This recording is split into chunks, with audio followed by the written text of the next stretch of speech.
On this adventuresome installment of View the Right Thing, Wes and Steve whip up the excitement of one of the most iconic and enduring film franchises of all time. When two of Hollywood's most creative minds come together, their own cinematic experiences from childhood contoured the shape of a gruff hero who influenced another generation of filmmakers that came after them. The collaboration of George Lucas and Steven Spielberg digs up and reinvents the adventure genre in Raiders of the Lost Ark. In this episode of View the Right Thing. Let's all go to the lobby. Let's all go to the lobby. Let's all go to the lobby to get ourselves a treat. Hey, welcome back to another episode of View the Right Thing. You thought I was going to say it, didn't you? I was waiting to see if you were going to jump in. You were like, surely today would be the day that Steve would try to bring back the sabotageous Indiana Jaws pun. Mm-hmm. But I didn't try to convince everybody that our show was called Indiana Jaws. You're so dastardly. Yet. I'm a bit dastardly, it's true. So how you doing? I'm doing all right. It's been a couple weeks. It's been a couple weeks. I had a really good week last week. Uh-huh. I was on 3 different 2 film projects, 1 podcast project. Very excited for it. And then today we watched a great movie that who doesn't love? You know what I mean? No, I agree. Who doesn't love this movie? Should I sing the theme song? We don't have a theme song. That's your show. No, but I mean for the movie that we just watched. Oh, if you want to, you can save it for when we get closer. I got questions for you, man. Oh, cool. Sorry about that. There's also some noise maybe in the background too. Laundry's going on. So hey, if you're listening to this and you hear the noise, don't sweat it. It's the holidays, baby. Life gets in the way. Yeah. Oh, I was gonna say I just mixing it up so that way it was different. So own it a little bit more. I bet we won't even be able to hear the laundry back there. Maybe not. We'll find out. I can barely hear it right now. Ask me questions or tell me things. All right. Well, so here's the question. Yeah. As per usual with these longer episodes, Steve. Yes. Have you seen any movies in the theater recently that you wanted to highlight or talk about? Yes. The most recent thing I saw was Bohemian Rhapsody. Mm-hmm. That was a very fun movie. Yeah. I'm no expert on the history of Queen, but I've been hearing a lot of people complain that there's a lot of moments placed in the wrong time sequence. And hey, that's okay. These things happen. I mean, there's stuff completely manufactured. The climax of the film the conflict of the film is manufactured. Whoa, yeah? Not real. Yeah, the fallout with the band did not happen in real life. Not at all. Nope. Not even the Munich party house? Where all those terrible songs were being written? I don't know if that stuff didn't happen, but the fight with the band didn't happen. Well, that's good to know. Yeah, they actually all agreed to take a break, and they continued to work on music while they were taking a break. Ah, all right. So that did not happen. Well, there you have it then. But would that have made an entertaining movie? Maybe. Possibly. They would have had to think of something else, I guess. I've spoken of my criticism for the movie. Yeah. At the same time, I loved it. I thought Rami Malek was great. Did a great job. I love Queen music, and I thought there were some sequences that were outstanding, like the final 20 minutes of the movie. Outstanding. Yeah. That was so great. I liked that it was a lot funnier than I thought it was going to be. Yeah. That was cool. I liked that I almost got into a fight at the screening. Oh boy, you liked that? Yeah. No, I didn't like it. It was very silly. Some knuckleheads in front of us didn't like the fact that when they stood up at the end of the movie and there were still images on the screen that we said, hey, could you guys maybe just move aside? So then they just started walking out. I guess could you just move aside equals can you walk out altogether? And then as they walked out and were real far away, one of them got me with a green Sour Patch Kid. And I was like, you know what? I'm going to eat this Sour Patch Kid. You gave me a dessert is what happened to you, pal. Was that your foot? No. I mean, I think my foot was down. Ooh. Somebody's shoe is down there. I kicked a little something. But that's not part of the movie. That's part of the movie-going experience. Yeah. So that guy will wound up getting shot if he pulls that on anybody else in that part of town, let me tell you. Sure. I think maybe one day I'm gonna make good on my. You're gonna shoot that guy? No, I'm gonna make good on a different threat. A different threat. Which is I'm gonna do a how to attend the cinema 101 episode, because there are a lot of rules a lot of people break, and they're not written rules, but they are part of the social contract. And I think we got a lot of new viewsters over the last month or so. Yeah. So maybe it's gonna be time for that. Here's the thing, though: the people that already break those rules and that will grow up to break those rules, they're never gonna care.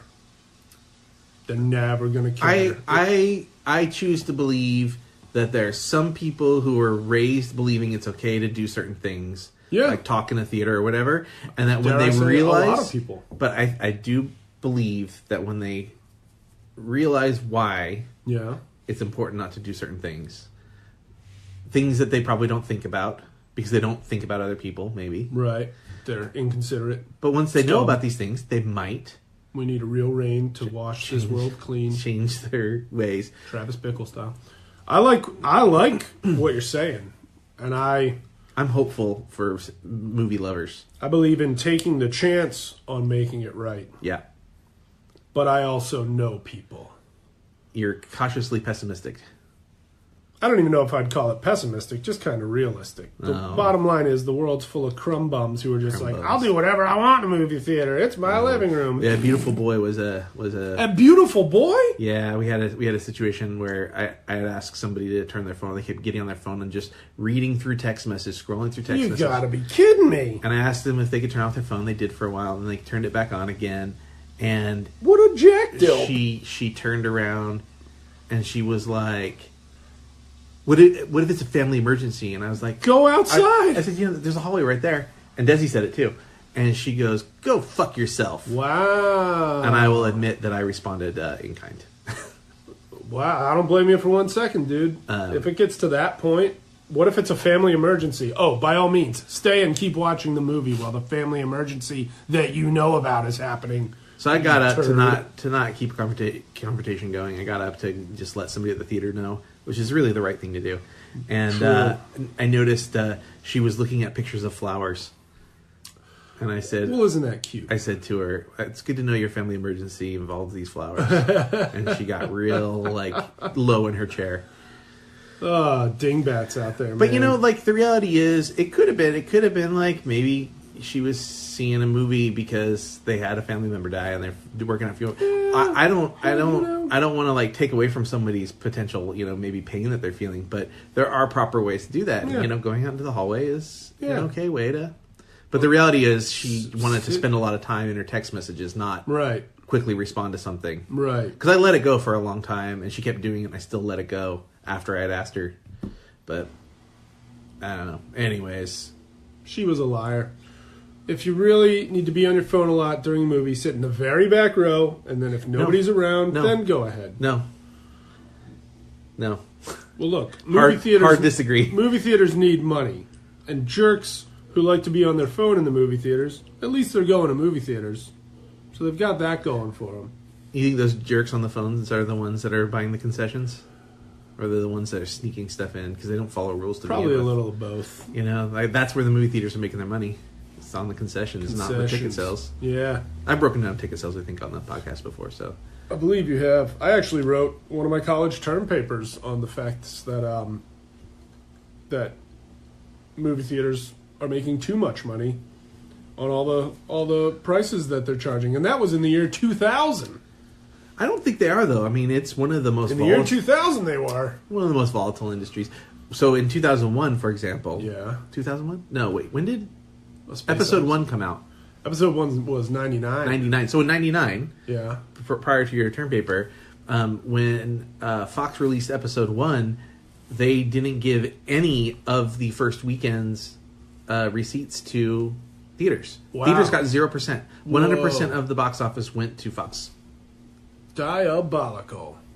And that's when you want that when it's Star Wars, you do. Yeah. You want that opening weekend. So, If they didn't agree to 100% to Fox, then they didn't get and I think the next weekend was only like 10%. Whoa. It was a real gradual thing. So I remember seeing episode 1 in the theater probably 5 times, and you know what? I bet I got at least a large cherry Coke each time. well, that's good. And probably some sort of sugary treat. Probably then that was only like $3.50. Yeah, back there in the last year of the 20th century, you could get, a ticket and a snack or two for maybe around 10-ish bucks altogether. Yeah. Madness. Last time I was at an AMC, I got a large popcorn, large soda. It was $15. But they charged you for a medium on both those things, I bet. You're a Stubbs member, right? No. Or Premier? I try not to go to AMC. Oh, yeah. very That's often. free upgrades on your Yeah. popcorn and beverage.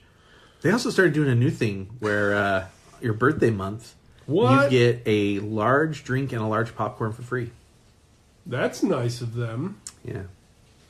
Thank Oh, you, yeah. Stubbs. I'm telling you, man. You gotta come over from MoviePass over to the AMC. I Yeah. live near 3 theaters Ugh. that are way cheaper, way closer to home, way better parking But you're on situations. MoviePass, so the cheaper thing shouldn't necessarily factor in.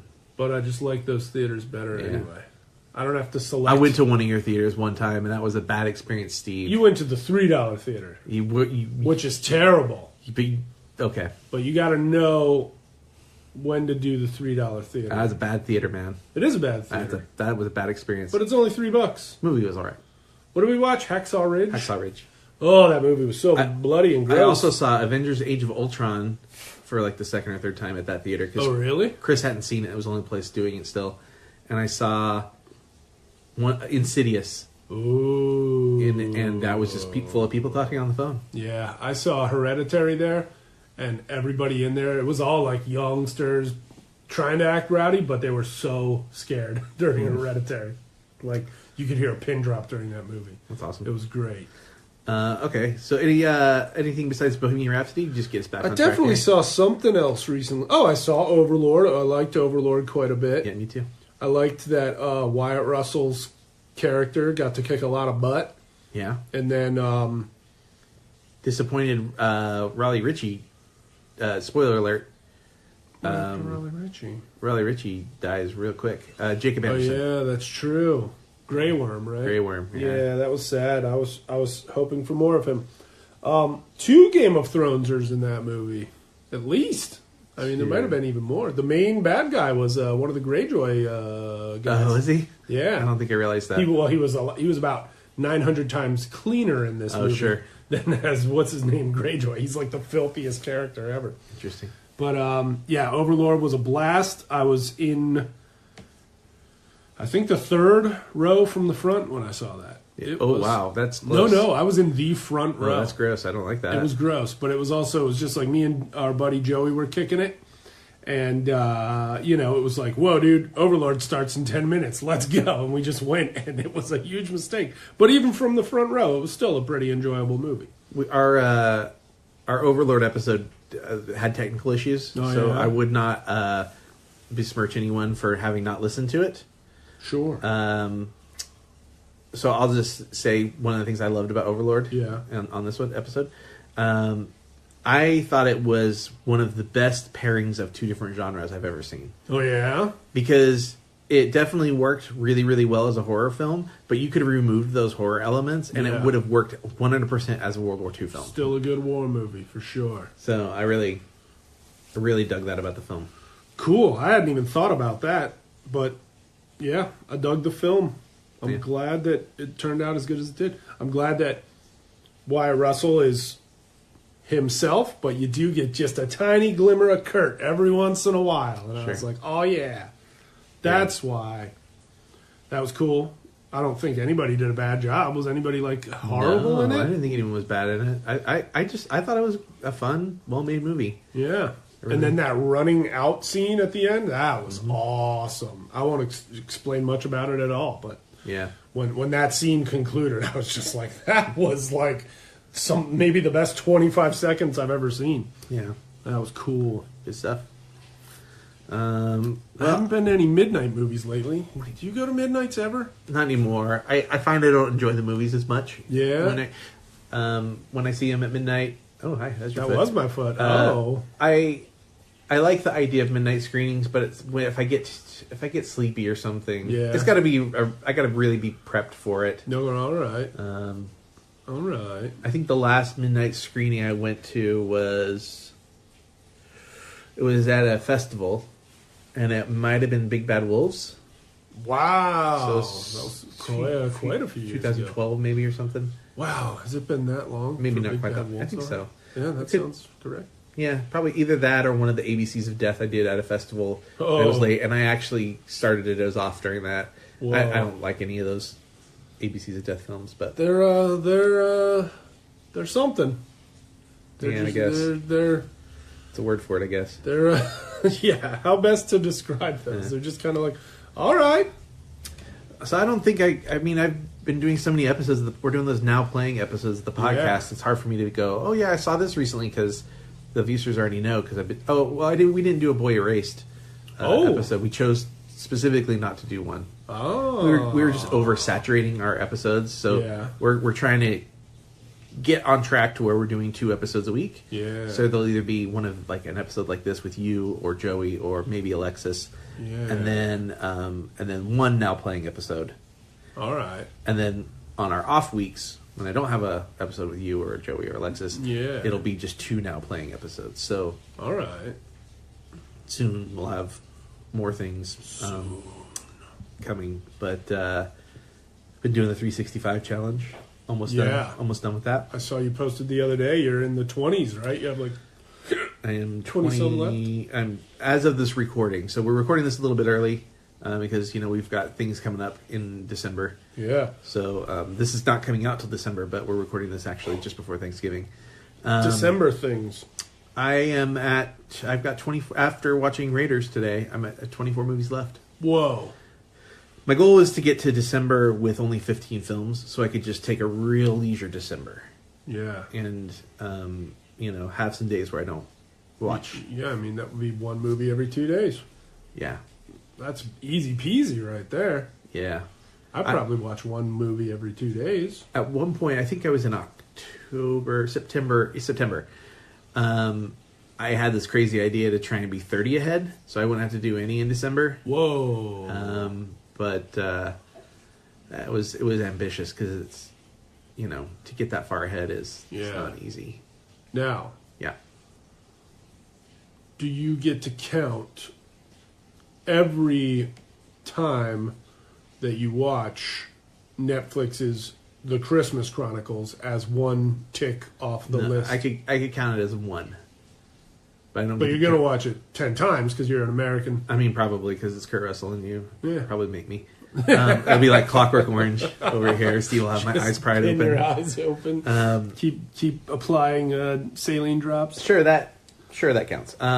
Good old Christmas Chronicles. I can't wait. There's a lot of things coming out. A lot of things coming out that I really want to see. So I guess by the time they're hearing this, Christmas Chronicles will be available. Everybody will already know it's 5 stars. sure. That's what's gonna happen. What, okay, I'm gonna ask you this. So we're a ways away, and we haven't seen all of the great films this year. That's true. What is, in your opinion, not your favorite film of the year, but what do you think is the best film you've seen this year? Man, that's a tough call. There's a bunch of things that haven't come out because it's still before Thanksgiving. So Right. viewsters don't like hold us to this like, oh, how come they wouldn't think such and such film was? Right. It's a tough call. I mean, Mandy's definitely high on the list. You think that's the best, not favorite? That's here's the problem with Mandy is that it haunts me. I've only watched it twice. I saw it once in the theater. I bought the Blu-ray immediately, but I've only watched it twice. But I'm constantly thinking about it. Yeah. It's such a trip. And so to try to think of anything that has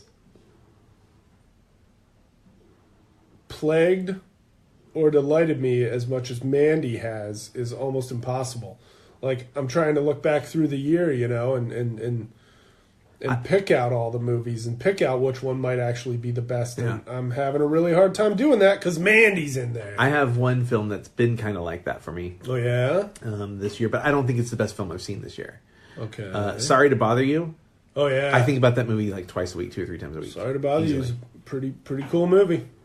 Cool movie. But I don't think it was the best I've seen.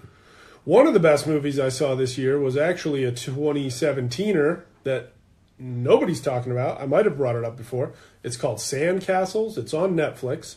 And it's a movie about a bunch of soldiers over in Iraq trying to rebuild a water sanitation plant that's been bombed out.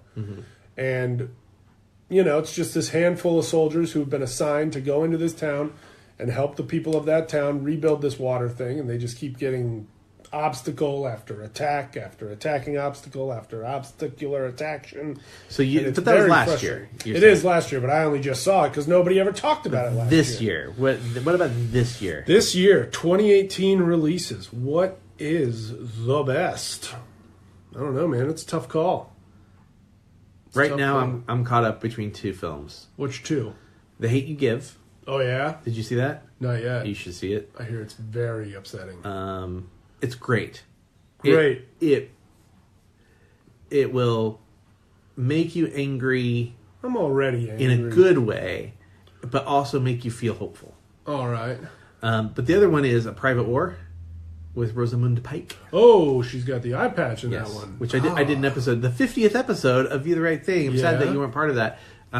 Was with Chris. Chris finally did an episode with us. Whoa. With me. It was for Private War, and it was eh? a Private War. It was a movie we both like. So Is that in theaters or on streamers? it's in theaters. I'll have to look for it. I would maybe put that as my probably over Hate You Give. Hate You Give was Really? really good though. Wow. But we still have a bunch of movies coming out that we haven't seen. Roma hasn't come out yet. That's the one everyone's talking about is Roma. Green Book hasn't come out yet. Green Book. Border is supposed to be really awesome. Buster Scruggs just hit. Yeah, Buster Scruggs is good. I haven't watched that yet. Maybe I'll watch that before bed tonight. There's one that hasn't been in the talks, but I have high hopes for. Yeah. Welcome to Marwen. Oh yeah. But nobody is putting that on any lists of potential Wow. Oscar films. When does that open? Christmas Day? December 14th. December 14th. That's gonna be here. Lickety split. Yeah. Yep. I hear you. Marwen. Yeah.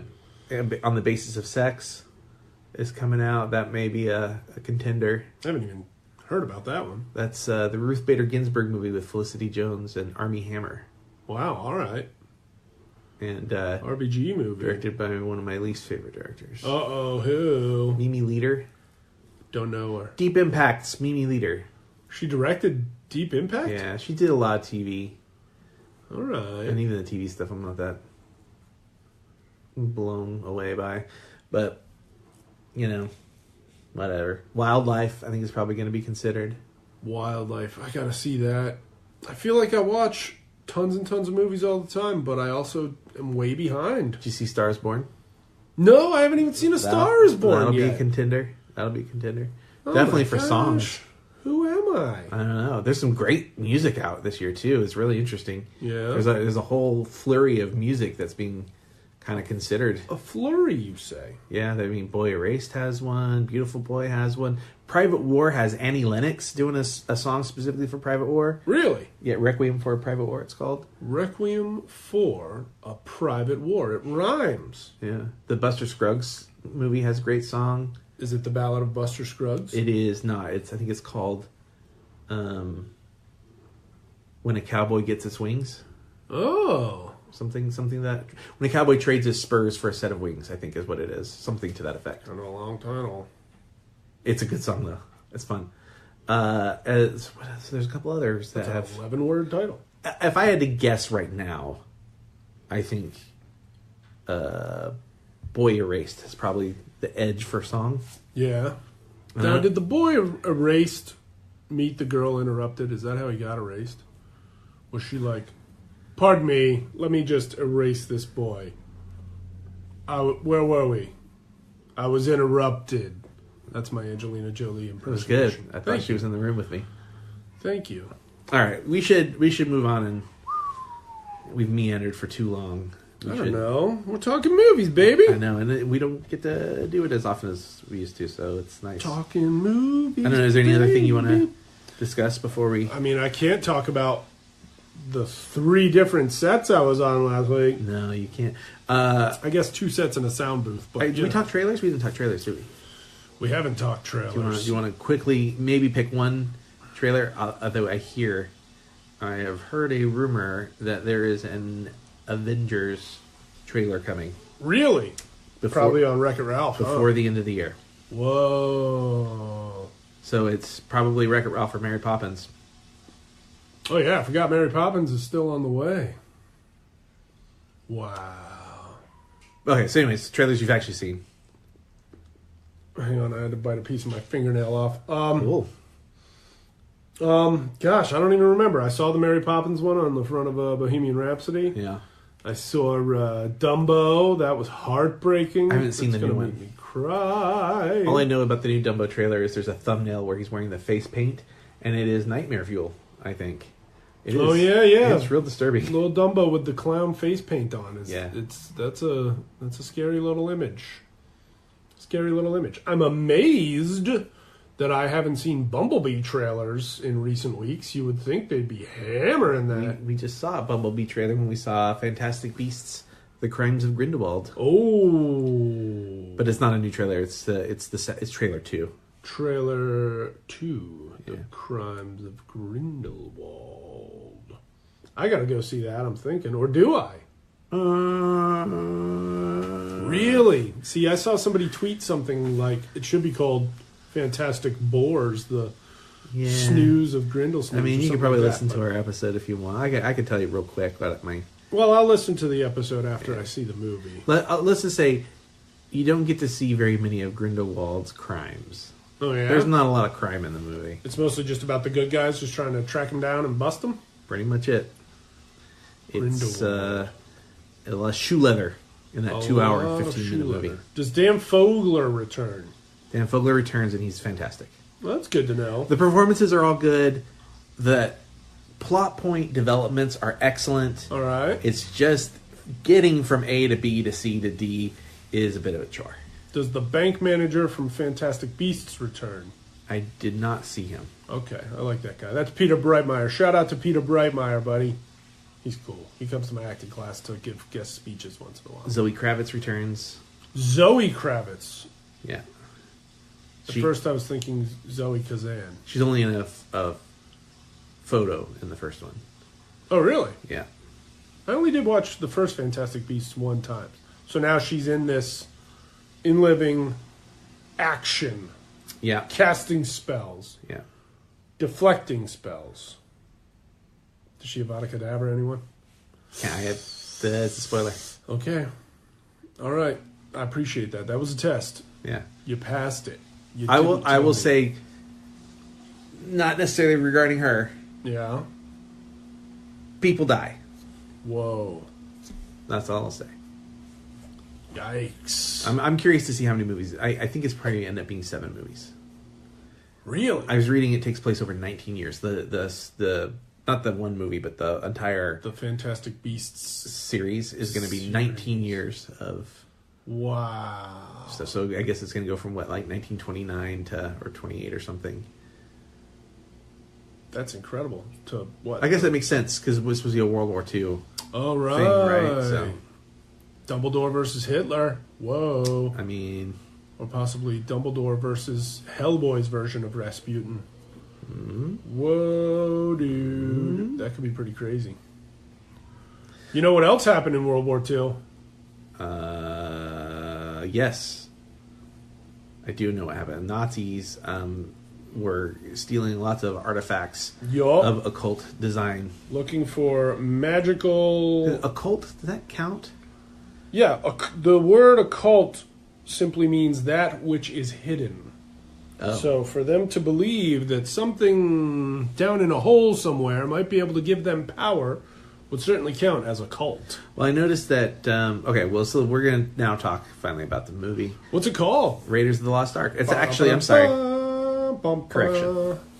Indiana Jones and the Raiders of the Lost Ark. They changed the title. They've changed it. They've retroactively changed it. Sort of like when the Mormon Church converts dead people to Mormonism after they're dead. Yeah. Wow. Sure. Yeah, so it belongs in the I's, not the R's. Not the R's. Indiana Jones and the Raiders of the Lost Ark. Yes. Is Indiana Jones' real first name Henry, or am I wrong about Henry. that? It is Henry, okay. Henry Jones Jr. Junior? Exactly. Junior? Indiana was the dog. It's the dog. Aw. Do we ever meet the dog No. in the Chronicles? Indiana was in the Chronicles? I don't know. I wonder. Indiana was the dog's name. Yeah. That's 2 movies away, folks. Oh, that's more than 2 movies away. Sean Connery? We've got... It's 2 Indiana Jones 2 films Indiana away. Jones films But it's not away. 2 movies away, Right. because we've got E.T. Yeah. I'm just Potentially talking the about Twilight Zone. We haven't decided if we're going to do Twilight Zone yet. I'm just talking about the Indiana Jones verse. Users, tell us if we should do the Twilight Zone. We need an answer on this. Tweet at VTRT Movies. Well, we have E.T., Twilight Zone, Temple of Doom, Color Purple. Always? I don't know. I don't know what's next after that. Empire of the Sun, maybe? Whoa. Would that be before Last Crusade? I don't have the list in front of me. That's okay. It's hard to remember. I could bring it up. Well, I mean, it's not you want me that to? important. No, it's okay. So What did my son do against those Nazis in the first movie? this is the first film in the series, but it does not take place chronologically first in the film series. Correct. Temple of Doom takes place like 2 years before it or something. I don't know. Temple of Doom, only a few years later, is actually a prequel. Yes, A lot of people didn't get that when they watched Temple of Doom. because they don't have Didn't anything. understand. There's no Nazis in it. No Nazis. No Marion. No Marion Ravenwood. I almost said Crane. That would be Crane? Psycho. Psycho. Okay, there we go. No Marion Ravenwood drinking gigantic men under the table. Which makes you wonder, Yeah. where was Short Round? during Whatever this Raider happened. stuff. Whatever happened to Short Round between Temple and Raiders? Yeah. I imagine he would have grown up quite a bit. You know. maybe. I'm hoping we're gonna get Short Round in the next movie. Whoa. I'm hoping we're gonna get Short Round in the next movie. A fully grown Short Round. I mean, he'd have to be into his like 30s or 40s, right? Yeah, he's definitely 40s, maybe 50 at this point. Wow. I don't know how old he was. He was older than me. Yeah. When Temple of Doom came out, I remember thinking like, Short Round is a cool teen, yo. But now I look at him and I'm like, oh wow, he was a very young kid. He Yeah. might have been probably 10. 10 to 12, somewhere in that area. 10 to 12. Okay, so this film. Indiana Jones and the Raiders of the Lost Ark. Do you know about how Indiana Jones came to be? I've read a little blurb about it here and there. Yeah. Do you want to talk about it, or do you want me to? Lead the way. At least the story I heard. Yeah. Steven Spielberg always wanted to make James Bond. He always wanted to direct a Bond film. Is that what you have? No. No. So he had spoken to George Lucas about that, and the story that George Lucas came to him with was Indiana Jones instead, which was Nice. based on this, kind of almost detective-y pulp serial hero. Yeah. So you see a lot of that through all the films, all the way through Crystal Skull, Yeah. which I think gets a bad rap It does. when it shouldn't get one. All right.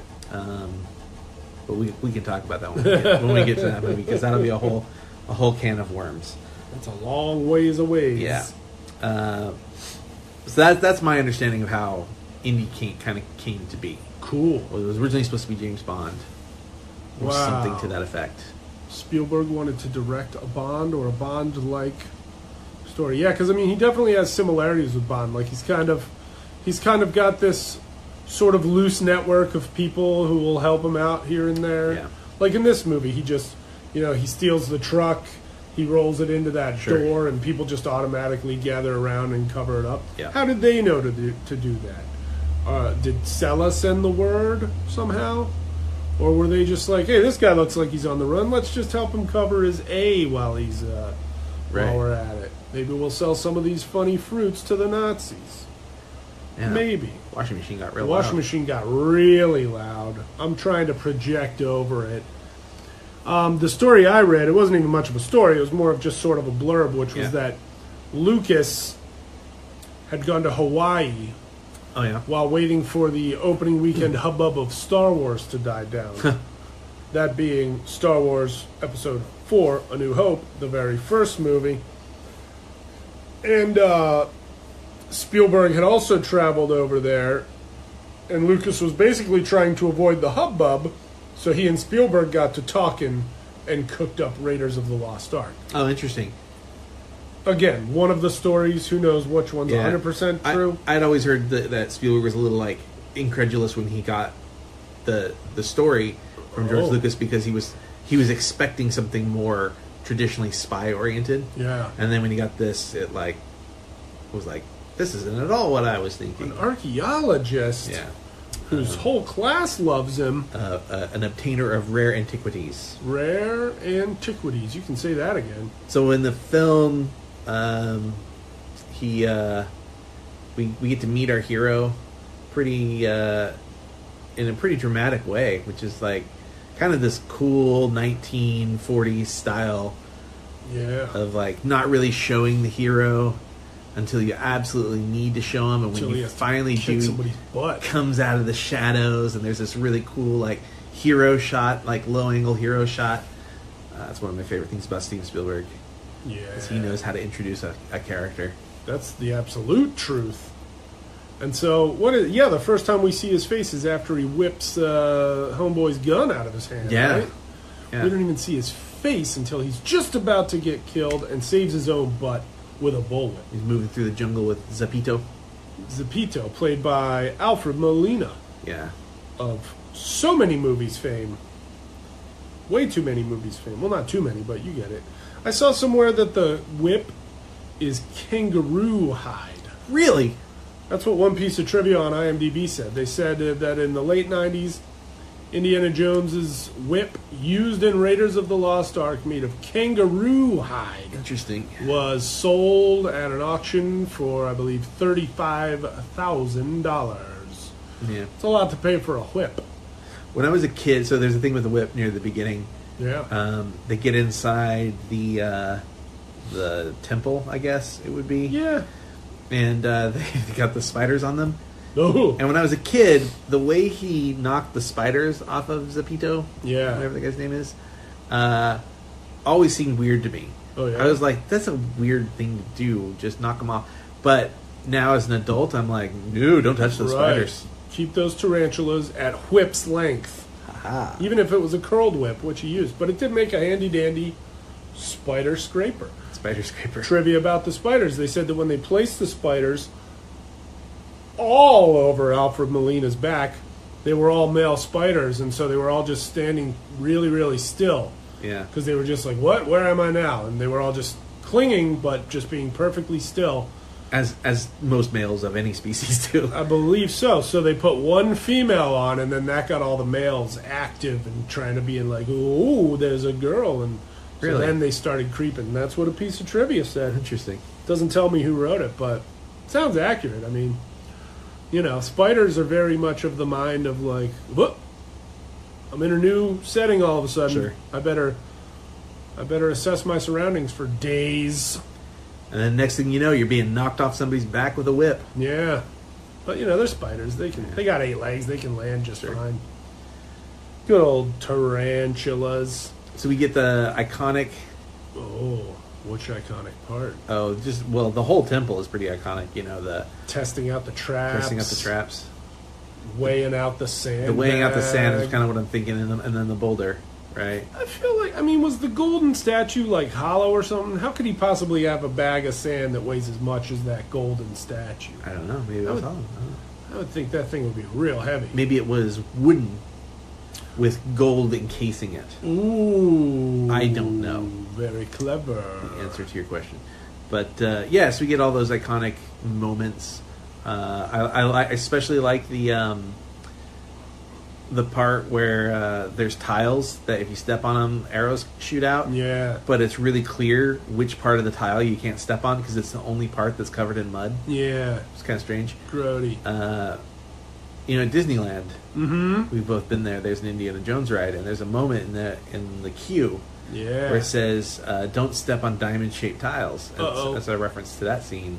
What happens when you do? Nothing. It was an effect they were going to do in the queue, but they abandoned it because they couldn't get it to work right. Oh man, that's my understanding, at least. That's a shame. There are multiple things in that ride. There's a sequence that's supposed to drop ice on you. Say what? Yeah, they have an ice drop. They have an AC HVAC thing that's over the bridge. And there's supposed to be something that happens where little bits of stuff falls on you, and essentially it was going to be ice, but I think it was really difficult to maintain and would break a lot, so they just stopped doing it altogether. I would think so, yeah. So I'm assuming just little like ice scrapings, right? Yeah, like cubes. Frost, frost. But when you're crossing the bridge, you're like surrounded by lava and fire. You notice what happens every time you get on the bridge, no matter what. You stall. You stop. Yeah, that's true. Whoa. It's like you stop and there's an explosion. Yeah. Like the eye shoots out a laser and there's always an explosion and then the thing starts up and goes again. I think the explosion was supposed to like make it feel like stuff was falling on you. First time I ever learned about that laser was the hard way. Well, yeah, don't look at it. It just went right into my eye. I had no idea there was even a laser there, and I just happened to be looking straight at it when it came on, and I was just like, ah! It hurt. I should probably get my glasses checked. Enough about that ride. Oh, it's so fun though. Okay. Except it breaks down every time. Let's see. So we meet so many epic scenes. Belloc, Bowler chase. Oh yeah, and then we meet Belloc after Indiana Jones narrowly escapes with his life. Yeah, because Zepito and his hat tries to double cross him and pays dearly for it. So we get the iconic. Belloc. Grabbing your things under the closing door just in the nick of time. That's a pretty common indie staple. I think it's in all the films, right? I believe so. Yeah. I mean, it's even referred to, like, if you ever catch yourself having to do it, you're Indiana Jonesing, baby. All right. I think I had to roll under a moving door recently. Like a garage that was closing? I think so. Where the hell was that? I don't know. Probably best that I don't remember. It's probably a dangerous situation at a party. So Belloc gets the Belloc. They say it so many. Beloch. They say it like they say 5 it different a ways. bunch of different ways. Beloch, Belloc. I think he calls him Belloc most of the time. Belloc. He's a creep. He gets the statue. Indy runs away. The natives shoot wildly over Indy's head. They really go out of their way to miss. Yeah, they really do. Hitting him. There's one guy in particular that's pretty amazing. We meet Jacques briefly, the pilot. Oh, yeah. Did he have a Dodgers cap on or a Yankees cap? He had a Yankees cap on. It was a Yankees cap. All right. Yeah. Good old Jacques, who keeps a snake on his plane. Whoa. So we get the iconic moment. I hate snakes. What are you going to say? I mean, was that the first snake on a plane? Oh, that I can think of. Me too. But maybe there's been others. I can't think of ever seeing a snake on a plane in another movie before Snakes on a Plane until this one. Wow. Surely it must have happened. But yeah, so we get the nice I hate snakes thing. Yeah. He's clearly afraid of them, which is going to come back later in the film. You betcha. And then we get to see him... times 1,000 million. Get to see him teaching class. Oh, yeah. All those ladies are just... in love. There's a lot of attractive ladies in Dr. Jones's archaeology class. There's music for the... Ooh. Oh. Boop, boop, boop, boop, boop, boop, I like it. It's putting me in a holiday mood. Well, it's, our... Hey, your laundry is done. So then we get Marcus Brody. Dr. Brody. Oh, yeah. Does he show up in all 4? He's only in a photo in... Kingdom of the Crystal Skull. Oh, that's right. Or no, he's not in a photo. I'm sorry. He's a statue. Yeah. Henry Sr. is in a photo. In Kingdom of the Crystal Skull. That makes good sense. Yeah. Because those guys aren't alive. Well, I mean, Connery's alive. But not, He's up not there. working. He is He's way up there. Busy smacking women around. Oh, he did do some of that, didn't he? He believes it's okay to do. Oh, damn it, Sean. I know. Don't smack your women around, Highlander. Only with an open palm, I believe, is his thing. I'm going to say not enough of a qualifier to make it right there is at no all. qualifier. Good So, grief. So then we find out that the government has a bunch of questions for Dr. Jones, and it turns out that the Nazis have found Tanis, which is supposedly the ancient city in Cairo where the Pharaoh had sacked Jerusalem and had stolen the Ark of the Covenant and taken it to Tanis and buried it somewhere there. Well, he didn't bury it. Wasn't all of Housed it there. Tanis buried under Tanis was buried. a 100-day sandstorm or something like that? Or I think a year-long sandstorm. Wiped it off the map. Grief. And so Dr. Jones decides he's going to go and so the reason they come to him is because he studied under Albert Ravenwood. Oh yeah. Who I almost said Ravencroft. Understandable. We're both off on that name. He studied under him, who would have been the foremost authority, but that guy's gone. They can't find him. They don't know where he is. I did notice in the scene that and this is, I think, why I said occult earlier, they referred to Dr. Jones as an expert on the occult. Oh. Which is why they wanted to talk to him. And I thought that was interesting because it's biblical. Yeah. So what does he do? He goes to go find Marion. Yeah, and somehow he figures out, or I guess maybe it was in Ravenwood's journal or scribbling, whatever it was that they found of his, about how basically there was a staff. They need the figurehead or whatever. But the figurehead or the headpiece or whatever you call headpiece, it, I think is what they said, is missing from the staff, and they're pretty sure Jones would know how to find it. Yeah. Which could then, and only then, point the way to the location of the Ark of the Covenant. So he goes and finds Marion at her bar in Nepal, of all places, way up on a mountain. She's an excellent drinker. She can drink the burliest of men under the table. Ain't that the truth? So Nazis show up. Nazis and evil Sherpas, who are very clearly played by white guys made up to look like they are Nepalese. Yeah. You can literally see one guy's real eyelashes or eyelids flashing behind his prosthetic upper face mold. Interesting. Do you know who one of those? Do you know who the big? No. The big Sherpa in disguise is also... Oh, he's later in the movie. Later in the movie. Yeah. With the old-timey boxing. Bully! Oh, man. Oh, that scene makes me so nervous. So the Nazis show up. A fight ensues. I'm just trying to kind of big fight, blow through it a little bit and just do facts where we can. The figurehead falls into a fire. Yep, and then what's that guy's name? Oh, his character's name. Slimy Schizoid. No, I don't think that's it. What does he call himself? As soon as you say it, I'm gonna be like, yes. You keep vamping. I'll find him. So he reaches for it and grabs it, but then drops it because it's scalding hot and leaves a big mark on his hand. And the character's name is Tot. T-O-H-T. Yeah. Oh, he was also in Buckaroo Banzai. Is he like General Tot? It literally just says T-O-H-T. So anyways, Indy and Marion get the headpiece and they escape. They go to Cairo. They meet Salah and get a monkey. Yeah. And good old John Rhys Davies. There's some fun stuff in Cairo. They get ambushed by seem to be kind of like Egyptian ninjas. Oh, I hadn't thought of it like that. And so they fight a bunch of them. Marion runs away and hides in a basket. Indy's looking for her and he gets stuck in a crowd. Then the crowd parts and there's this huge dude with a sword. Uh-oh. What does Indy do? Well, you think he's in trouble because that guy's really good at swinging that sword around. It's a big sword.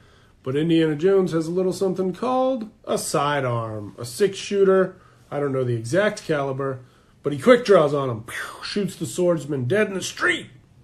You know that scene came to be, right? I've heard rumors about Ford being ill that day. He got food poisoning. Oh, no. And so he came up with a way to speed it up with Steven Spielberg, and that's a pretty fast way to end a sword fight. It was a pretty good, and it's funny because if you really are paying attention, you can tell he's a little just like, come on, quite have as much zip as some of the other scenes.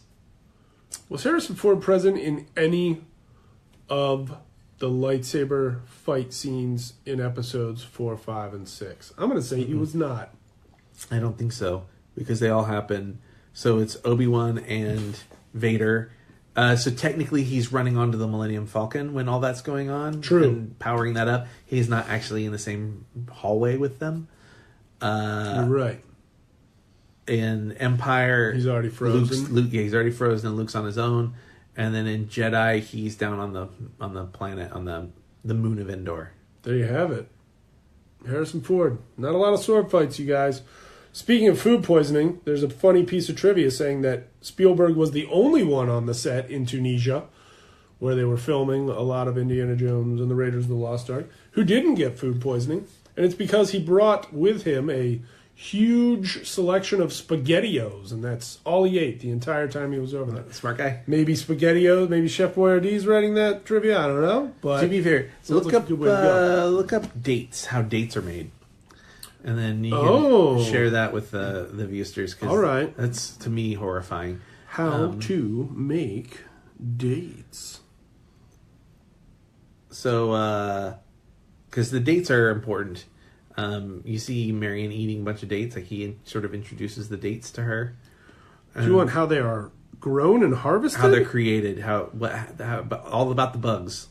It's all about... Oh, all right. Yeah. So, anyways, Indy sees that Marion's in a basket. She gets taken away. A basket gets put in a truck. The truck gets in an accident, and it blows up, and Indy is heartbroken. Yeah. So he goes to drown his sorrows. And, wow, it feels weird to be, like, recounting an entire movie again. It's been so long since we've done that. This is true. And I feel like with the Spielberg ones, we've been doing it more because... we're trying to give as many facts as possible, but with this one, I think we got less facts coming. Right. Bottom line, if you're listening to this and somehow haven't seen Raiders of the Lost Ark, just like, what? We're heavily preparing for E.T. is the deal. So anyway, so he finds out, he goes and meets Belloc, who's there, of course, working with the Nazis. Oh, jeez. And Belloc tries to have him killed in this bar, and all these children show up and escort him out. There's Salah's kids, his 8 kids. Wow. And then a little bit later, we get Indy he's going to eat some dates, but we find out that the dates are poisoned. Uh-oh. And Salah prevents it from happening because he sees that the monkey is dead. Oh, poor little monkey. Find out the date thing? I'm looking up this big, long thing. It's got pictures and everything, but they haven't said anything about bugs. Here, you pick up the Indy talk, and I will... So Indy believes Marion is dead. Sulla and his kids save the day.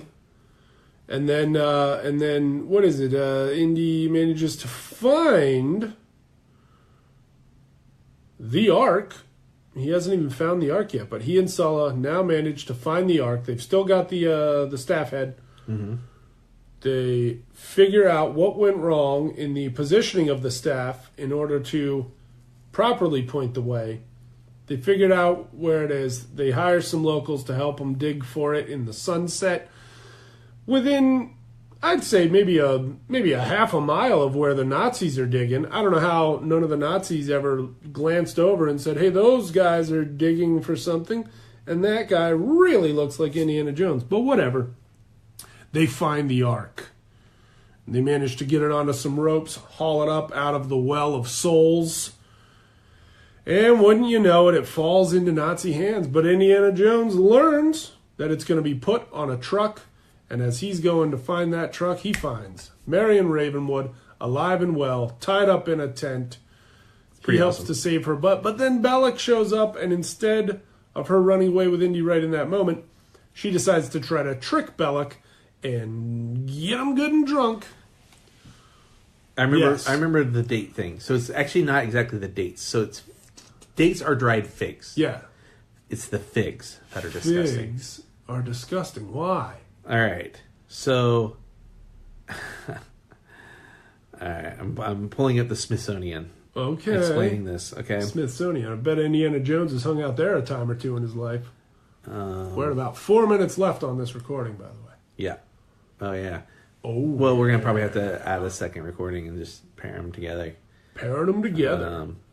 So, fig trees only can bear fruit because there's this thing called a fig wasp.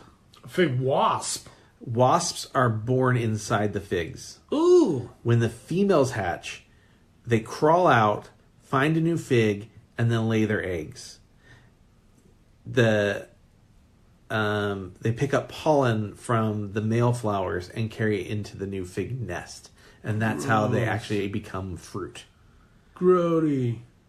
When they lay their eggs inside the fig, Yeah. the females die inside the figs and get absorbed into the fruit. Oh, man. The males who hatch inside the figs are also stuck inside the fig. They mate with the female larva who then escape to go into a new fig. And it's just like So disgusting. these things pretty much just live their whole lives inside of figs? Yep. Gross. Fig wasps. Are So there pictures of them? I don't see a picture of one. There's a picture of the inside of a fig, but That no. looks delicious. So yeah, so I'm not into dates and figs, man. I'm just not into that at all. I've never heard. I know about fig beetles. They're just cute and they hang out on fig trees. I had never heard of fig wasps before. Boo. Would you like a date? I'll try one. Oh, gross. I mean, I've eaten crickets before. Yeah, people eat those like bacon wrapped dates and stuff. Yeah, I'll try a date. Ugh. Ugh. Heh. I scrolled down the page just a little bit, and there's a quote. I don't eat figs. I know too much about what's inside. That's all I'm going to say. Figs and dates. There you have it, folks. Yeah, so figs are disgusting. That is disgusting. Okay, so you were left off where he rescues or finds her in the tent. She's tied up. They kiss. She gets Bellic drunk. Tote shows up with his scary coat hanger. Indy and Sala go to the map room. They go to the map room. They locate the proper placement of the ark. They get it above ground. And they go digging. They go digging. They get it above ground, and then they lose it to the Nazis yet again. There's a thing inside the inside the Well of Souls Yeah, that I really like. There's a lot of snakes in there. Tons and tons of snakes. Indy drops down, bam, looks up where he lands. Yeah, And what's there? a big cobra snake. A big cobra. I mean, they say that it's asps inside. Asps. Because, it's Egypt, but I definitely saw like a boa constrictor Oh, there yeah? or something, or an anaconda or something. Oh my god! And there's definitely a cobra. So that the snakes, the big cobras and stuff, were actually there with the actors. Whoa! There was a sheet of plexiglass separating them. Well, that's good to know. And I'd always heard you could see the plexiglass, but I had never been able to see it until today. Oh yeah. I finally thought to look toward the bottom, and sure enough, there are smudges at the bottom where I think the snakes had rubbed up against the glass. Oh, snake rubs. Yeah, little snake rubs. That's pretty cool. So the actors were safe. The snakes were really in the room, but fortunately, there was snake-proof glass in between. And do you know about the fake snakes? No. So there's real snakes, there's fake snakes, but they didn't have enough to populate the room. Yeah. So they just used like extension cables, like lighting cables and stuff on the set. Just put something that looks kind of slithery down. Yeah. I guess it worked. I thought those were all real snakes in there. Yeah. I was terrified. Good stuff. So Marion gets dropped in. They seal her and Indy in. Yeah. Indy figures out there's a wall that he could break away. They get out. Yeah, how does he break away? He knocks over the big statue. He knocks over the big statue, which knocks a hole into an antechamber. There it is. And there's a light coming in from outside. Into the Yeah. antechamber. And so he goes and he steals the... Well, there's the plane fight first, right? So... Oh, that plane fight. So the guy you were talking about, who was one of the Nepalese... Yeah, he was Sherpas. disguised as one of the Sherpas, and now he's disguised as a a Nazi who's just really down to take his shirt off and duke it out with Indiana Jones. Yeah, he looked like he was looking for an excuse to take his shirt off. Oh yeah, and He looks kind of like one of those turn of the century barbell lifter guys. Yeah, like a circus strongman type. Yeah. I think that guy used to be on Buck Rogers a lot, if I'm not mistaken. I watched a lot of Buck Rogers as a kid. I think that was the same guy. Was that the show with Beady Beady? Tweaky, you know it. Yeah. Tweaky and Buck Rogers and Dr. What's his name? He was just like a big weird Dr. circle Zayas? computer that Tweaky wore around his neck. Oh. Dr. Theogenes? I forget. Oh, that show was weird. That Buck Theopolis? Rogers. No. Maybe. Theopolis. Something like that. Kind of right. But yeah, I think that guy might have been Tiger Man on Buck Rogers. Okay. But back to Indiana Jones. This is maybe, for my money, one of the scariest scenes in any movie ever. And that is a fist fight near a plane that's still on the ground doing a very slow, flat spin with two big propellers running at full speed. Oh, it's so nerve-wracking. How'd they shoot that? Do you know? I should look to see if there's like a DVD feature on that or something. Yeah, I would hope to God that they left the propellers off as much as they possibly could and then only turned them on when they were actually in camera. But, I mean, you got gas leaking out and spilling all around the plane. You got Marion locked inside the gunner compartment shooting at Nazis as the plane spins. And then you got Indy and the strongman getting on top of the plane, fighting underneath the plane. And all the while, the spinning and the propellers just waiting. And then what happens? Indy gets knocked down. He stays down as the propeller comes and chews up the strongman. He turns around to see the propeller just in time to have his face sheared off, I guess. Oh, God, no. It's so scary. It's you don't even interesting. see much of it, but it's gross. I was thinking about this recently, along with, all these movies with lots of CG and green screen and stuff. Yeah. And while they're neat to look at, the newer stuff, I never have the same tension that I have. And I think it's, I was thinking about like why that is. And obviously I know it's because it's practical versus digital. Your brain knows that it's not real. Right. But you know that it's movie magic at the same time. Right. But there is some still sense of danger. And I was thinking about Tom Cruise. Oh, yeah. And did you see that new Mission Impossible? Yup. When he does that helicopter That whole movie spin is a stunt. Well, yeah, he breaks his knee. God. But there was I saw a behind the scenes feature on him doing the helicopter dive. Oh, yeah? Where he does the bank and then dives. Oh, my gosh. And he was like, you have to mount cameras on this, and I have to learn how to do it. Wow. I have to be the one flying the plane because the audience has to see me doing it. Yeah. I was thinking, like, he's 100% right. The audience needs to know, not that you need to put yourself in danger. You don't have to risk your life. But the audience needs to see the actor, not a CG representation of the actor, not motion capture, not a stunt person. They need to see the actor whenever possible to actually feel like they... I just have no anxiety over any of these. Fantastic Beasts was really a lot like that, where it's like you just never...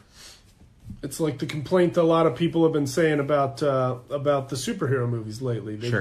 A lot of them make the joke of like, I'm not going to pay that much money to watch cartoons fight. You know what though? And I love the superhero movies because what I'm seeing is the superheroes of my childhood that couldn't possibly have been made into a good movie back then, now being made in good, realistic-looking, believable movies. Well, anybody that says that, here's what I have to say to you. I think they're too cool for school. Here's what I have to say to you. Tell that to Chris Evans' torn pectoral muscles from holding the helicopter pad in the helicopter and having your arms pulled apart. Yup. Go eat a bag of shit. Because you know what you're talking about. I was going to say like salted peanuts or something. No. You went to shit. Yeah. People that don't know what they're talking about just really bugs me. Really bugs me. I hear you. And it's like, with the superhero movies, okay, there's definitely a lot more safety in place on a lot of those. Yes. but also they're keeping it as real as they possibly can when they can, and keeping people safe. Tell it to The Rock. See what he has to say. Tell that to The Rock. Not in the Scorpion King though. That had a whole lot of CGI The Rock in it. But yeah, I mean there is, and I'd be okay seeing stunt doubles, but there is something that's just more. It just flat out raises the stakes when you know, holy crap, that is the real actor, and the only way they could have possibly gotten that was for him to really do it, and that is intense. Yeah, raises the intensity. If I had a critique for superhero fighting scenes, it would be that they don't. I feel like they should subscribe to Asian cinema fight scene editing techniques where they... The double punch kind of? Yeah, where you see that like twice and you actually get to see the hit. Interesting. Rather than like cutting right before the hit and then to right after the hit. Yeah. That's no good. Very interesting indeed. But yeah, anyways, Raiders of the Lost Ark is... Yeah, I get you. Back to that. So he ends up stealing a truck. The big truck. Where is that truck these days? It's at Disneyland. That truck is at Disneyland? We've touched it many times. I saw a cat on it once. Oh, man. Get those cats off that truck. I love kitties. Yeah, they don't belong on that truck. He didn't seem to be a Nazi cat, so I'm assuming he was a good guy cat. All cats are Nazi cats. Hey, you don't know about them. So, no. Yeah, we have touched that truck many a time. Mm-hmm. So he steals the truck. There's a big fight on the truck. Do we need to like go through the rest of this film? I mean, touch on the parts you want to touch on. That's all. The truck scene is nuts. The truck scene is fantastic. The fight is in the truck, on the truck, under the truck, back up onto the truck, and back into the truck. When he finally throws the driver out the front windshield, and he falls off the truck and gets run over by the truck. That's actually one of my favorite shots because it looks like he gets run over. His arms and legs like come up, but it's shot so well that it's clearly he's actually off to the side of the truck. But it's good use of force perspective and hiding the actual road. Yeah, because they made me think, oh, that guy just got one side of a truck driven right up the middle of him. Yeah. There's an excellent Wilhelm scream. There is? In that, one of the guys that comes out of the back of the truck into the car that Bellick is in. Oh, yeah? When that guy hits the hood and the windshield of that car, he has a Wilhelm. Oh, that's cool. There's a Wilhelm in, I think, all of the indie films. I gotta look up the Wilhelm scream again. I can never seem to recognize it. It's like, Yahoo! It's, ah! There you go. It's more, I mean, that's not what it sounds like exactly, but it's closer to that than, ah! It's like that. And certainly not, Yahoo! No, that's Goofy. That's Goofy falling off something. That's called the Goofy Holler. The Goofy Holler? Yep. I never knew that. Oh, Goofy. Sometimes with the E at the end. Hooey. Hooey. He's great, that Goofy. So, he gets the Ark of the Covenant and credits roll. That's not what happens. It's a hell of an adventure. There's still some seafaring adventures. There's hijacking of the boat. Bellick and the Nazis show up on the boat with Captain Katanga. Right. And Bellick is like, look at me. Look at me. Oh, no. I'm the captain. I'm the captain now. Katanga tries to save Marion's butt, but... Yep. Bellick just out. I don't know how I guess he just has them outnumbered with Nazis, I guess. So they submarine away the Nazis with the Ark and Marion, and Indy gets on board the sub. Yeah. I never really understood what happens to Indy once he's on top of the sub. Well, they make it look like the sub never submerges. Did we buy that, though? Well, in a way, yes, in a way, no. Because when he gets on top of the sub, it cuts to inside the sub, and it seems like they're running around like, hey, we're about to dive. But then... And lights are going off and stuff. Yeah, but then it cuts to the sub above the surface of the water approaching the island, which is still pretty far away. Because they finally got to their destination. Yeah. That makes sense that they would come back up around then. Right, but we never see the sub actually dive. Right. So we're supposed to see it still above water. So I guess we have to assume that they just stayed up and kept it floating. That's weird. Kind of weird, but that's a question for Steven Spielberg. It's like if you were a sub captain and you were like, hey, you know what? We can afford to stay at the surface, open the hatch, let people get out, get some fresh air and whatnot. Hey, why not, right? We're only going to this little island over here. Katanga's not going to chase us. Right. with his I don't know. unarmed guys. I'm skeptical. Yeah, I don't blame you. Well, because isn't there even a deleted scene of Indy riding the top of a periscope? Much Oh, like in I don't know. I've 1941? never seen that. I almost think I saw that on YouTube recently somewhere. Huh.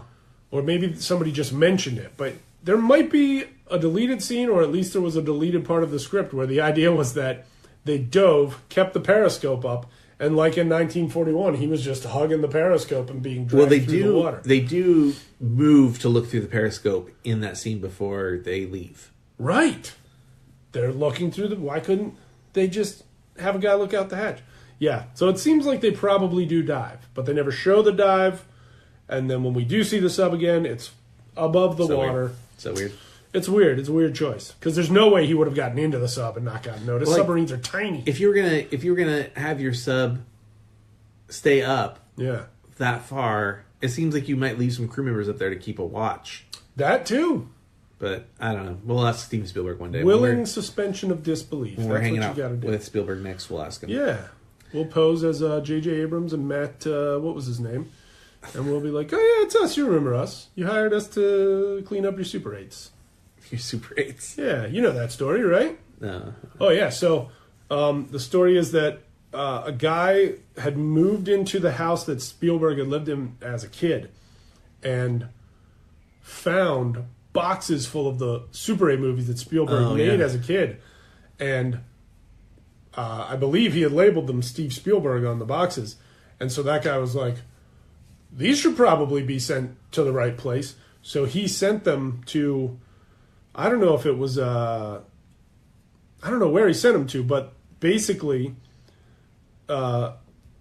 Abrams at like 17 years old, and Matt, the guy who directs the new Planet of the Apes movies, Matt, what is his last name? No. Reeves? No, I don't know. That Reeves sounds kind of right.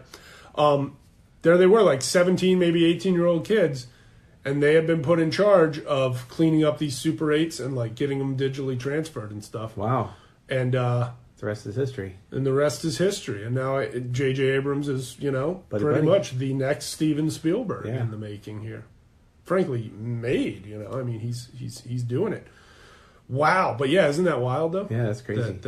That's how far back that relationship goes. And they didn't even know each other at the time. Abrams was just like, these were Steven Spielberg's childhood home movies. Holy crap.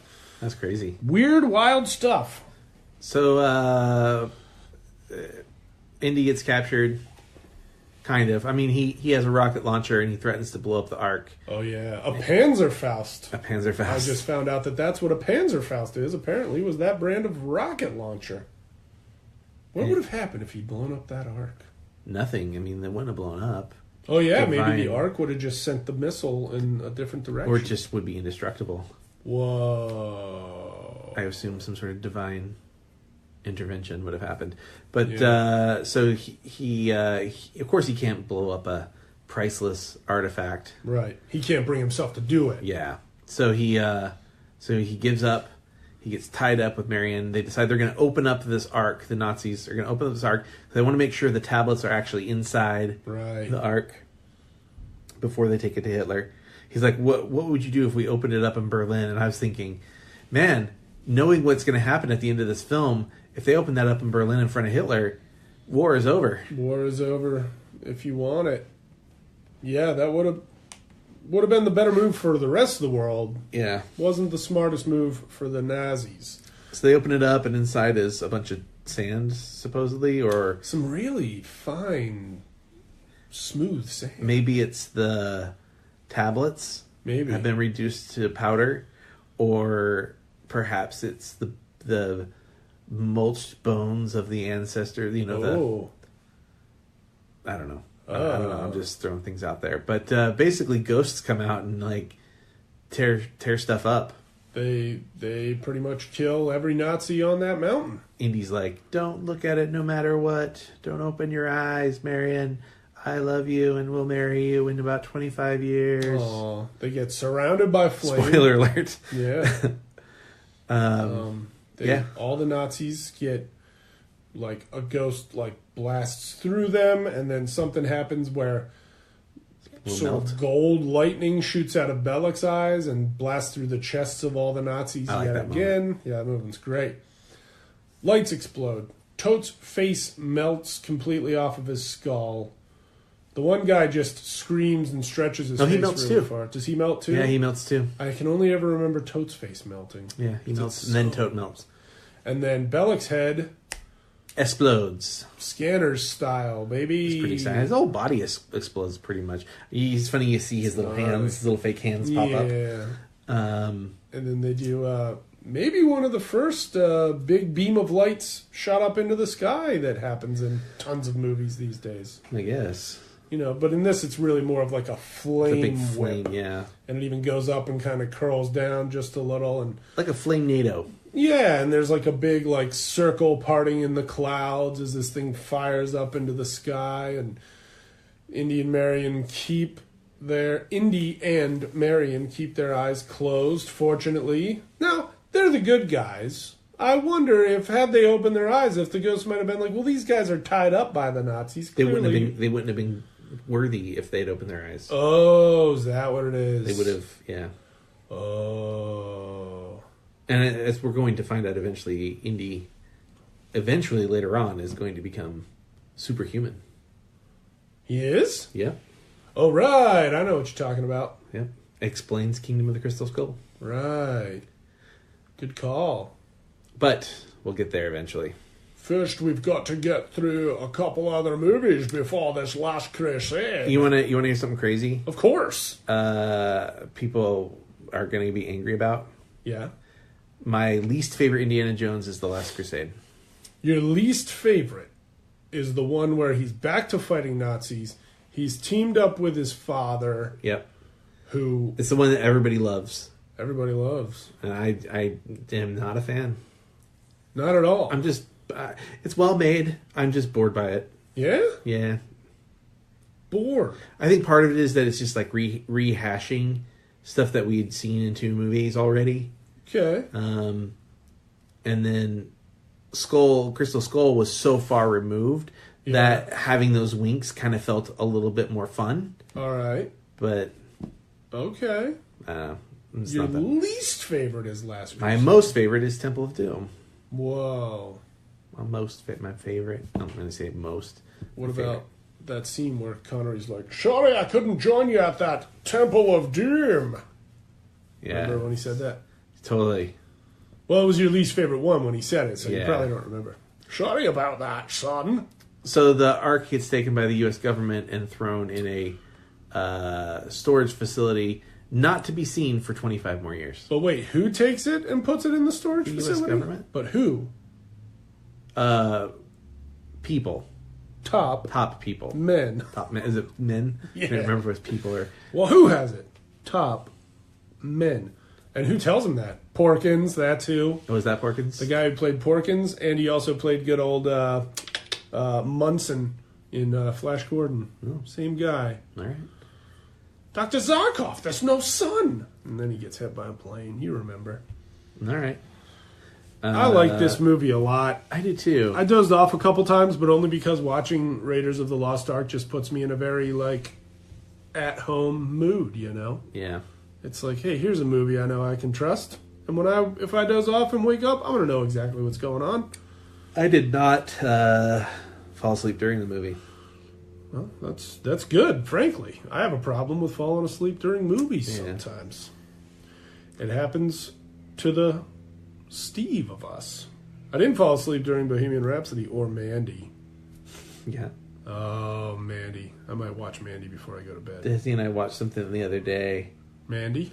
Oh, we were putting DVDs away, and I can't remember what movie it was, but Desi was like, is this in color or is it in black and white? Because I think she remembered it as a black and white film, but the cover was color, and it had both versions in it. She's like, oh, it's a good thing that there's both versions on here, because Steve could watch the colored version and he won't fall asleep. Whoa! Because you fall asleep during every black and white film we've ever watched. I'm pretty terrible with that.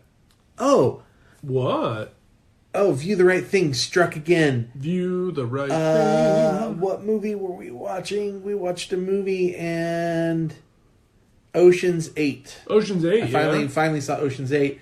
They played Lara's theme Really? from Dr. Zhivago. Oh, boy. And it made me think of you, Steve. Oh, Doctor. Which apparently that's also in one of the other Ocean's films. I think in like 13 or something they play Really? Lara's theme, yeah. I wonder where and or why. Apparently. Which I really liked the Ocean's 8 movie. I thought it was a lot of fun. I was holding off on that movie to see it with my mom when I went on my big vacation in June and July. Yeah. And then my mom kept not wanting to go to the movies. What's up with your mom? I'm like, Mom, I'm home. I'm on vacation. The movie theater is literally straight down the road. Yeah. 10 minutes in a car. Crazy. She just kept not wanting to go to the movies. I was like, Ocean's 8, Mom. Sandra Bullock sees. But she didn't want to. Yeah. Aquafina. Didn't want to go. Aquafina's great. I love Aquafina. I want to see her in more stuff. Me 3. You say that like you want to see her in more stuff in a different way than I. No, I just mean I want to see her in more movies. She's so good in Crazy Rich funny. Asians. I still haven't watched Crazy Rich Asians yet. What have you seen her in? Just like random funny stuff. Okay. You know, her episode of SNL was real funny. Yeah. Yeah, she's good in Crazy Rich Asians. It's funny. Her part's like it's pretty small. Yeah.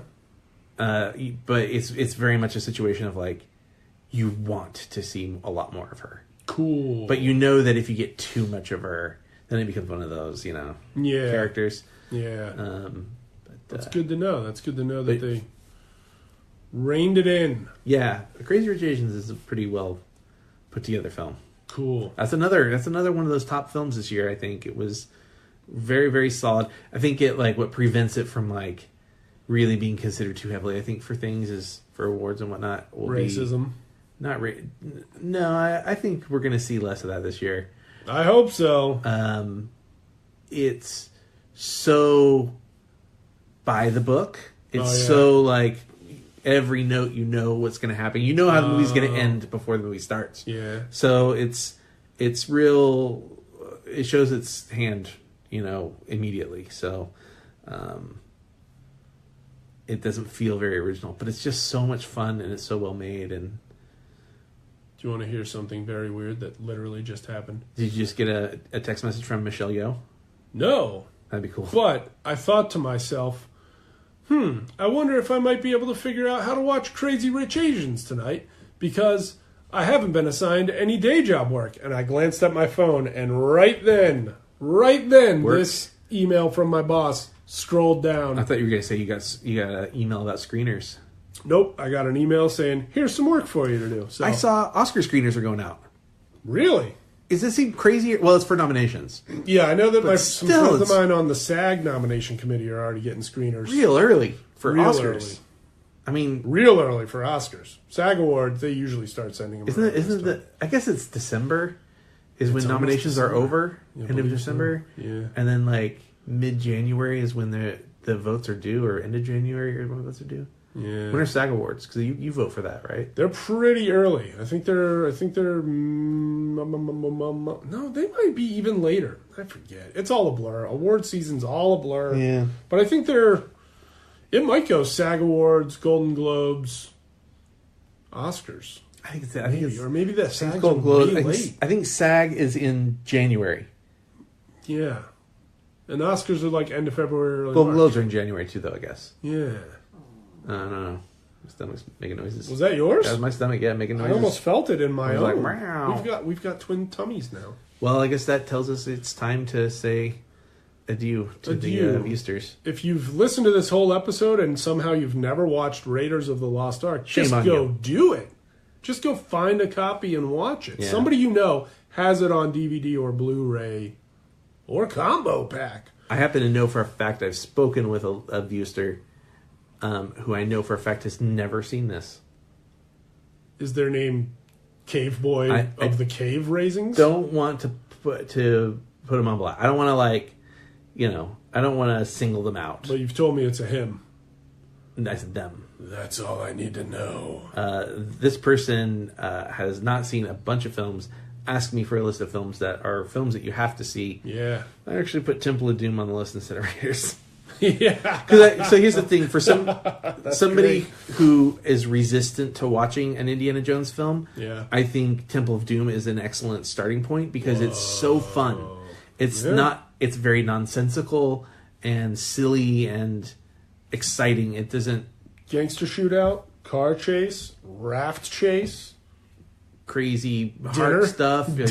dinner scene, Oh boy! But it's just fun. secret passages. Look, we're going to talk about this when we get to Temple of Doom. But I'll say this: the movie starts as essentially a dream sequence with the song "Anything Goes," and that's exactly that's true. That's exactly what the film is. It's like it's almost like Indy's dream, Anything and goes. anything goes in the film.